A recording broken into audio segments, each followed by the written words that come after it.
3, rule number 3 क्या है? Rule number 3 क्या है? इसमें नरेशन के अंतर्गत कुछ एक नया क्या दिया गया है, इसका एग्जाम्पल दिया गया है, उसके माध्यम से हम कैसे समझने की कोशिश करते हैं। तो यहाँ पर बताता है रिपोर्टिंग वर्ब के बाद अगर कोई ऑब्जेक्ट ना हो, इसके अंतर्गत रिपोर्टिंग वर्ब के बाद अगर कोई ऑब्जेक्ट ना हो तो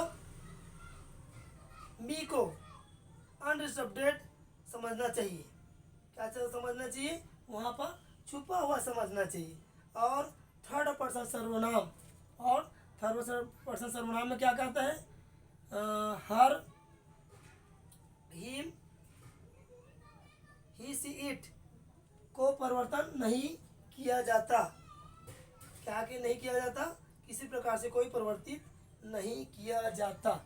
ये इस प्रकार से ये बताता है। तो इसको मैं रूल लिख देता हूँ यहाँ पर। तो रूल में बताता है कि रिपोर्टेड स्पीच में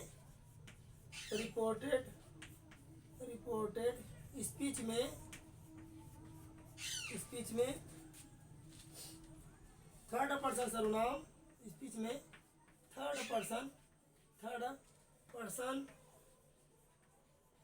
सर्वनाम या प्रोनाउन भी बोल देते हैं। प्रोनाउन ही, सी, इट का किसी प्रकार से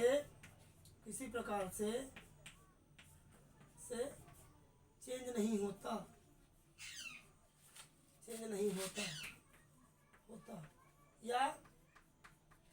या परिवर्तन नहीं होता। ठीक है, ये इस प्रकार से चेंज। अब कैसे चेंज नहीं होगा? हम शुरू से तो पढ़ते आ रहे हैं, लेकिन कैसे चेंज नहीं हो रहा है?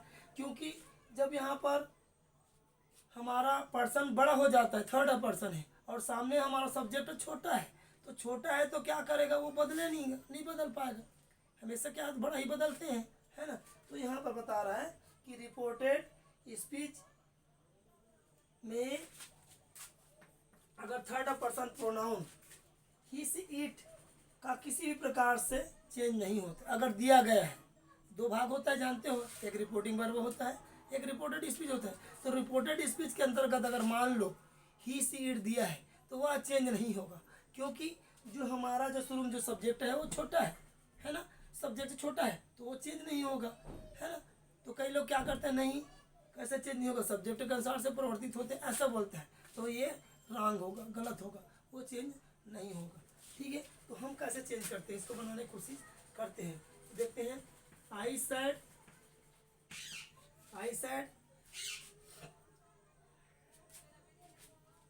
कामा Mohan is a teacher. Comma I said, हमने एग्जाम्पल दिया है यहाँ पर इसके अनुसार से, क्योंकि रिपोर्टेड स्पीच में अगर थर्ड पर्सन प्रोनाउन दिया गया है, ही, सी दिया गया है, तो वह किसी प्रकार से परिवर्तन नहीं होगा। तो क्यों नहीं परिवर्तन होता, तो ये इसको देखते हैं। तो यहाँ पर देख लीजिए, आई क्या है? फर्स्ट पर्सन में, और ये मोहन क्या है? थर्ड पर्सन में, किसी व्यक्ति है, खास व्यक्ति है। तो मोहन इससे बड़ा है। मैंने कहा रहा है, तो कौन है वहाँ पर पता नहीं है। मैंने कहा, किससे कहा? मोहन इसे टीचर, मोहन टीचर है, मोहन एक शिक्षक है। तो मैंने कहा कि तो वो जो शिक्षक है वो क्या है? बड़ा है। किससे बड़ा है? मुझसे बड़ा है। तो यहाँ पर किस प्रकार से चेंज नहीं होगा, किसी प्रकार से कोई परिवर्तित नहीं होगा। तो कैसा होगा? सिर्फ इसको बनाएंगे कैसे? डायरेक्ट इनडायरेक्ट हम चेंज कैसे करेंगे? तो चेंज करना सिंपल है। अगर चेंज नहीं हो रहा है तो सिर्फ और सिर्फ क्या करना होगा? इन्वर्टेड कामा को हटा दो। क्या करोगे? इन्वर्टेड कामा को हटा दो और दैट लगा दो। अब उसके बाद दैट तो लगा लिए, अब दैट लगाने के बाद हमारा सेंटेंस पूरा सेंटेंस हो जाता है क्या? नहीं होता। तो क्या नहीं होता, कैसे करेंगे इसके लिए? तो इसके लिए देखते हैं कौन सा टेंस में है। सबसे पहले टेंस को फॉलो करेंगे, है ना। तो उस टेंस में है, तो हम टेंस में देखते हैं उसका कोई मेन वर्ब तो उपयोग नहीं किया गया है ना। तो देखते हैं सेंटेंस को, तो यहाँ पर मेन वर्ब उपयोग नहीं किया गया है। तो क्या किया गया है, यहाँ पर सिर्फ हेल्पिंग वर्ब उपयोग किया गया है। क्या उपयोग किया गया है, हेल्पिंग वर्ब उपयोग किया गया है। इसलिए हेल्पिंग वर्ब उपयोग किया गया है तो हम क्या करेंगे, हम किसको चेंज करेंगे, हेल्पिंग वर्ब को चेंज करेंगे, है ना। तो हेल्पिंग वर्ब को क्यों चेंज कर देंगे, क्या नहीं करेंगे, तो फिर उसके लिए देखना पड़ेगा। तो क्या देखेंगे, वो कौन सा टेंस में है। तो हमारा सेंटेंस किस में है, प्रेजेंट सिंपल में है। किस में है, प्रेजेंट सिंपल में है। तो प्रेजेंट सिंपल है तो जब डायरेक्ट से इनडायरेक्ट में चेंज होता है तो क्या होता है, डायरेक्ट से इनडायरेक्ट में चेंज होता है तो क्या होता है जी, दैट लगा देते हैं, उनका पर्सन को लिख लेते हैं। और अगर प्रेजेंट सिंपल में है तो पास्ट सिंपल में चेंज हो जाता है। तो चलो हम चेंज करते हैं इसको। तो I said,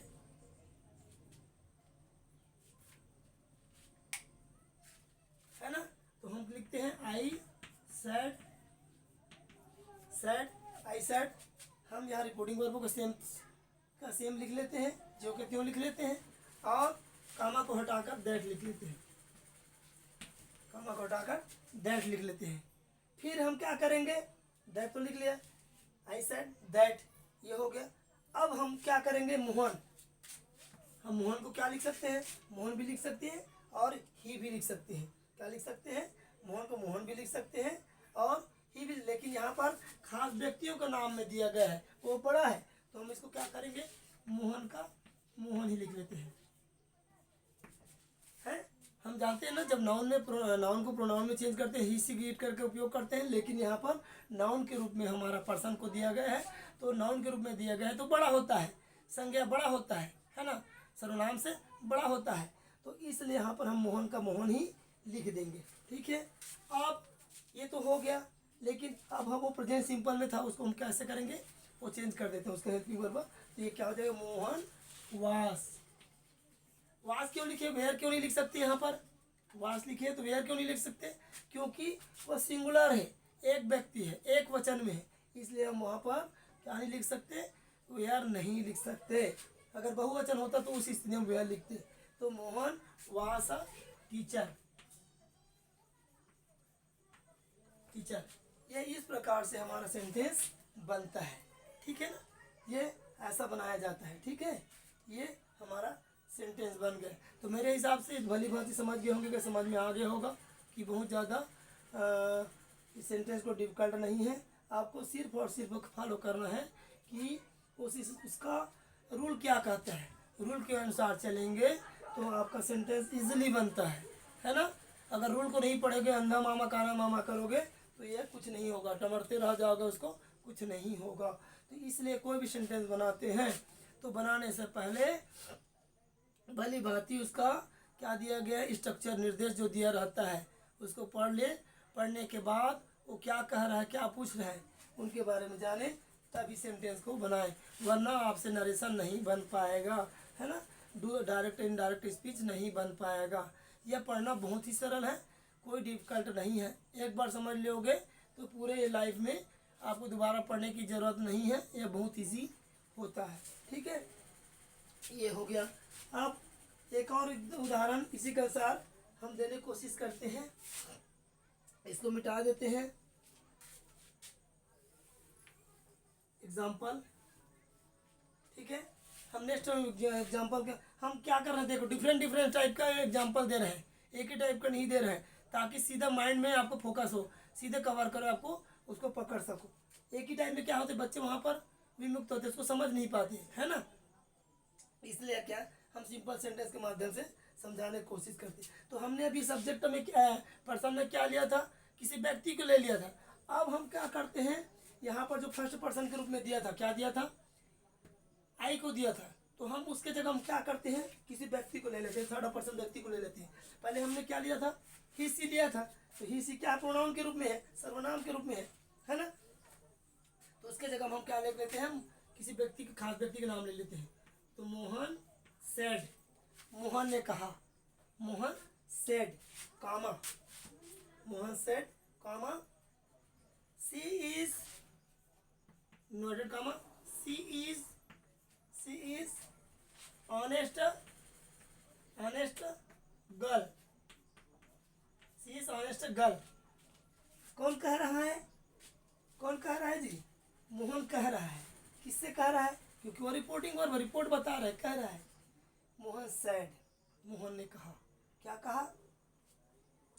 C is honest girl, वह कैसी लड़की है? वह कैसी लड़की? हमको पता नहीं वो कौन लड़की है, लेकिन वो कह रहा है। कौन कह रहा है? मोहन कह रहा है वह ईमानदार लड़की है, जिज्ञासु लड़की है। अगर उस व्यक्ति का नाम रहता तो हम बता देते, व्यक्ति का नाम या लड़की का नाम मालूम रहता तो वो सीता है, उषा है, जो भी है, सीमा है, ऐसे बता देते थे। लेकिन हमने अभी उनको व्यक्ति का नाम मालूम है क्या? नहीं, अनभिज्ञ है। तो किस रूप में है? वह सिर्फ और सिर्फ एक पर्सन के रूप में है, एक व्यक्ति के रूप में है ना? तो कह रहा है, कौन कह रहा है? मोहन कह रहा है। क्या कह रहा है? Mohan said, Mohan said she is honest girl, वह बहुत ईमानदार लड़की, वह ईमानदार लड़की है ना? ये मोहन सैड क्या हो गया? हमारा रिपोर्टिंग वर्ब वो बता रहा है। और सी इज ऑनेस्ट जो गर्ल है वो क्या है? रिपोर्टेड स्पीच है। तो ये इस प्रकार से क्या होता है, इसमें भी किसी प्रकार को कोई चेंज नहीं होता, क्योंकि दोनों थर्ड पर्सन के अंतर्गत आता है। मोहन पुल्लिंग है और सी क्या है? लड़की, जो क्या है? स्त्रीलिंग है। तो not combination in the sentence and only preparing in is the same sentence is the sentence is the column, है ना? ये इसमें किस प्रकार से कोई चेंज नहीं होता। ठीक है, तो हम उसको क्या करते हैं? जो कहते हो हम इसको लिख देते हैं, और सिर्फ और changing in the helping verb. क्या होगा? टेंस के अनुसार हेल्पिंग वर्ब ही चेंज होगा। तो चलो एक एग्जांपल के माध्यम से इसको समझाते हैं। मोहन मोहन सेड, मोहन सेड, मोहन ने कहा। Mohan speak in the other person, Mohan speak in other person, Mohan कह रहा है, उस अन्य व्यक्ति से कह रहा है। क्या कह रहा है? अब हमने शुरू से बताते आ रहे हैं कि इन्वर्टेड कामा को ही हटाते हैं कि डायरेक्ट से इनडायरेक्ट बनाते हैं। नहीं बनाओगे तो आपका सेंटेंस रॉन्ग हो जाएगा, तो हटा लेते हैं और उसको हटाकर क्या लगाते हैं? दैट लगाते हैं। ठीक है, दैट लगा लिए, है ना? अब दैट लगाने बाद दोनों सेंटेंस को कॉम्बिनेशन कर देते हैं, जोड़ देते हैं। तो जोड़ेंगे तो कैसे जोड़ेंगे? अब बोलोगे ये ऑब्जेक्ट का सब्जेक्ट के साथ चेंज होगा, तो सब्जेक्ट भी थर्ड पर्सन है और हमारा पर्सन भी थर्ड पर्सन है, तो हम क्या होगा? चेंज नहीं होगा, है ना? तो सी और इस किस में चेंज होगा? क्योंकि वो प्रेजेंट सिंपल में है, प्रेजेंट सिंपल में, तो पास्ट सिंपल में हो जाएगा। सी वाज ऑनेस्ट गर्ल,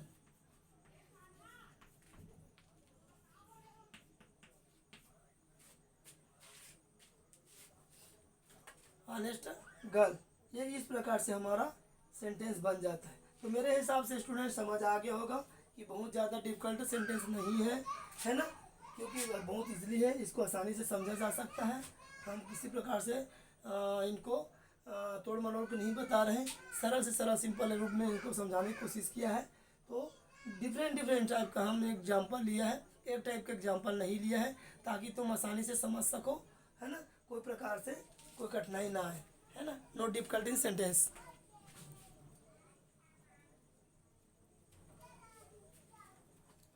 अब एक और एग्जाम्पल के माध्यम से इसको समझाने की कोशिश करते हैं। ठीक है, चलो ले लेते हैं। तो ये हमने डिफरेंट टाइप का सेंटेंस यहाँ पर लिया है ना? तो ये रूल नंबर 3 है, जिसमें हमने बता दिया है कि रिपोर्टेड स्पीच में थर्ड पर्सन या प्रोनाउन होता है, जो क्या होता है? किसी प्रकार से चेंज नहीं होता, है ना? थर्ड पर्सन प्रोनाउन किसी प्रकार से उसको कोई भी ऐसा नहीं है रूल है कि तुम उसको बदल दोगे, है ना? तो ये भली भांति ध्यान रखें।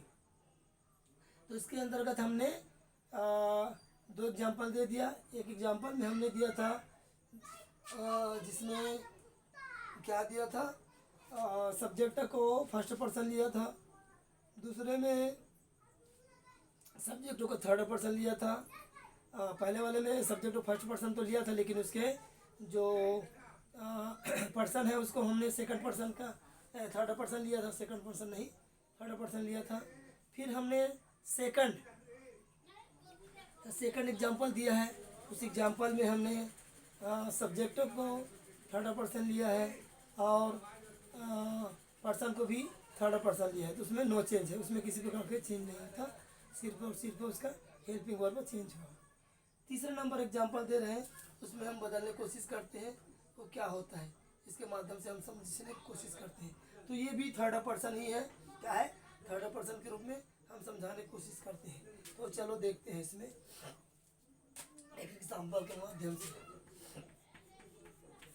इसके माध्यम से एग्जाम्पल के माध्यम से समझाने की कोशिश करते हैं। They said, they said, they said, उसने कहा, किसने कहा, उसने कहा। हमको पता है कि किसने कहा, नहीं पता, अननोन है, पता नहीं है।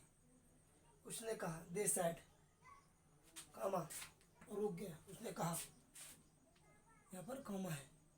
फिर ये क्या हो गया, रिपोर्टिंग वर्ब है, वो रिपोर्ट बता रहा है, सूचना बता रहा है, कह रहा है।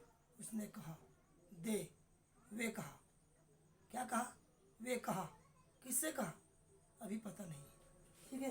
तो अब हम देखते हैं, डबल कामा के अंतर्गत है, इन्वर्टेड कामा के अंतर्गत है, उसमें कोई सेंटेंस होगा। तो he is a brave boy. वे कहा, किससे कहा, वे कह रहा है, क्या कह रहा है, कहा। ही इज अ ब्रेव बॉय, वह बहादुर लड़का है। स्वयं नहीं कह रहा है, वो कह रहा है, वो जो व्यक्ति जो है, वो व्यक्ति थर्ड पर्सन जो व्यक्ति वो कह रहा है, किसको बोल रहा है, किसी अन्य व्यक्ति से कह रहा है। दे सेड, फिर इन्वर्टेड कामा के अंदर का डबल इन्वर्टेड का, ही इज अ ब्रेव बॉय, वह, कौन, वह क्या है, बहादुर लड़का है। कैसा लड़का है, बहादुर लड़का है। तो ये रिपोर्टिंग वर्ब कह रहा है, रिपोर्टेड स्पीच कह रहा है कि वह बहादुर लड़का है, ठीक है। इस प्रकार से उनको क्या किया, यहाँ पर हम क्या किया, इसको समझाने की कोशिश कर रहे हैं। तो जब ये डायरेक्ट में है, क्या किस में है, डायरेक्ट में होगा। अभी तक हम क्या पढ़ रहे हैं जी, डायरेक्ट इससे इनडायरेक्ट बताना सिखा रहे हैं ना, सिंपल सिंपल से सेंटेंस के माध्यम से उनको समझाने की कोशिश कर रहे हैं, टेंस वाइज समझा रहे हैं, है ना। तो यहाँ पर दे सेड, उसने कहा या वे कहा, ही सब ब्रेव, वह बहादुर लड़का है। तो वह जो थर्ड पर्सन व्यक्ति है, उस व्यक्ति है जो इनसे कह रहा है। चलो देखते हैं इसको अब इनडायरेक्ट में कैसे चेंज करते हैं। तो मैं हर वीडियो में हर जब कोई एग्जाम्पल देता हूँ तो उसमें बताने की कोशिश करता हूँ कि यूँ ही डायरेक्ट से इनडायरेक्ट में चेंज नहीं होता। तो इसके लिए आपको हमेशा ध्यान रखना होगा कि आपको इन्वर्टेड कामा को हटाना ही होगा, और इन्वर्टेड कामा को हटाकर दैट ही लगाते हैं, ठीक है। चलो, they said, they said, they said that, that, they said that. अब दे भी थर्ड पर्सन में है और हमारा पर्सन भी क्या है, हमारा सब्जेक्ट भी थर्ड पर्सन में है और पर्सन भी हमारा थर्ड पर्सन में। तो इसमें नो चेंज, इसमें परिवर्तित नहीं होगा, है ना। तो हम क्या करेंगे, ही का ही लिख लेते हैं, ही का ही, और क्या हो जाएगा, ही का ही हो गया। अब यहाँ पर क्या हो जाएगा, इज है, इज है वो किस में, प्रेजेंट सिंपल में है, प्रेजेंट सिंपल का हेल्पिंग वर्ब है, तो वो किस में चेंज हो जाएगा, पास्ट सिंपल में चेंज हो जाएगा। तो ही इज ब्रेव बॉय, तो हो जाएगा he was a brave boy. अब इन्वर्टेड कामा हट जाता है। तो ये कैसा हो गया सेंटेंस, क्या हो गया, पूर्ण सेंटेंस बन गए, डायरेक्ट से इनडायरेक्ट में चेंज हो गया। दे सेड, उसने कहा, दैट, वह, he was a brave boy, वह कैसा लड़का है, बहुत ही बहादुर लड़का है। कौन कहा, वह कहा, वे कहा कि वह कैसा लड़का है, बहुत ही बहादुर लड़का है, साहसी लड़का है। ये ऐसा इनको बनाते हैं। तो इस प्रकार हमारा सेकंड पर्सन सर्वनाम जो है तो आज अभी पर कंप्लीट होता है, जो किसके अनुसार से होता है, हाँ, किसके अनुसार से चेंज हो रहा है, यहाँ पर थर्ड पर्सन के रूप में दिया है, तो उसमें किसी प्रकार का चेंजिंग को नहीं तो डिफरेंट टाइप का मैंने यहाँ पर सेकंड पर्सन सर्वनाम के रूप में 3 प्रकार का एग्जाम्पल मैं यहाँ पर अलग अलग ढंगों से मैं समझाने की कोशिश की हूँ। तो ये हमारा यहाँ पर आज सेंटेंस कंप्लीट होता है। ठीक है, नेक्स्ट में वीडियो में हम क्या करें, इसी के अंतर्गत तो कुछ और रूल्स है उसको बताने की कोशिश करेंगे। ठीक है, आज यहीं पर इन टॉपिक को क्या करते हैं, बंद कर देते हैं। ठीक है, नेक्स्ट टॉपिक या इसी के अंतर्गत हम नेक्स्ट वीडियो में बताने की कोशिश करेंगे।